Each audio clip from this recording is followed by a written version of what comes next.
Hi friends, now we are going to see the topic about OSI. What is OSI? OSI is equal to Open System Interconnection. This deals with open system, that is the system open for communication with other system. And there are 7 layers in the OSI model.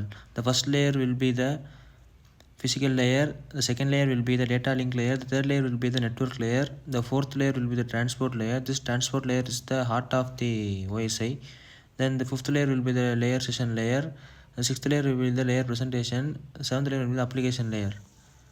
Now first we can see from the layer 7 application layer. Level at which application access network services represents services that directly support software application for file transfers, database access and electronic mail, etc. The sixth layer will be the presentation layer. Related to representation of transmitted data, translates different data representation from the application layer into uniform standard format, providing services for secure, efficient data transmission. Example will be data encryption and data compression. The fifth layer will be the session layer. Allows two applications on different computers to establish, use and end a session. Example, file transfer, remote login. Establishes dialog control. Performs token management and synchronization. The fourth layer will be the transport layer. Manages transmission packets, repackages long messages when necessary into small packets for transmission, resembles packets in correct order to get the original message, handles error recognition and recovery.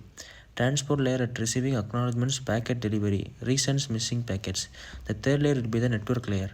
Manages addressing or routing of data within the subnet, addresses messages and translates logical addresses and names into physical addresses, determines the route from the source to the destination computer, manages traffic problems such as switching, routing and controlling the congestion of data packets.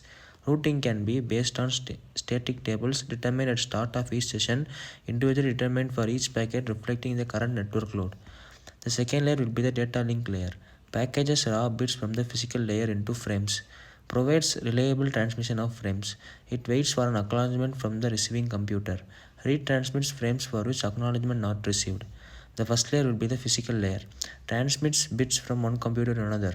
Regulates the transmission of a stream of bits over a physical medium. Defines how the cable is attached to the network adapter and what transmission technique is used to send data over the cable. Deals with issues like the definition of 0 and 1, example, how many volts represents 1 and how long a bit lasts, whether the channel is simplex or duplex, how many pins a connector has and what the function of each pin is. The Internet protocols of OSI. Explicit presentation and session layers missing in interconnect protocols, data link and network layers designed. Services in the OSI model. In OSI model, each layer provides services to layer above and consumes services provided by layer below. Active elements in a layer called entities. Entities in the same layer in different machines called peer entities. These are the layering principles. This diagram will be the layering principles. Layer n provides services to layer n plus 1. Connections. Layer can offer connection oriented or connectionless services. Connection oriented like telephone system, connectionless like postal system. Each service has an associated quality of service. Reliability. Reliable services never lose or corrupt data. Reliable services cost more. Typical application for reliable services is file transfer. Typical application is not needing reliable services voice traffic. Not all applications need connections. Topics. Service is equal to set of primitive provided by one layer to layer above. Services defines what layer can do. Protocol is equal to set of rules governing data communication between peer entities, that is format and meaning of frames or packets. Service or protocol decoupling very important. This is about the OSI model. Thank you.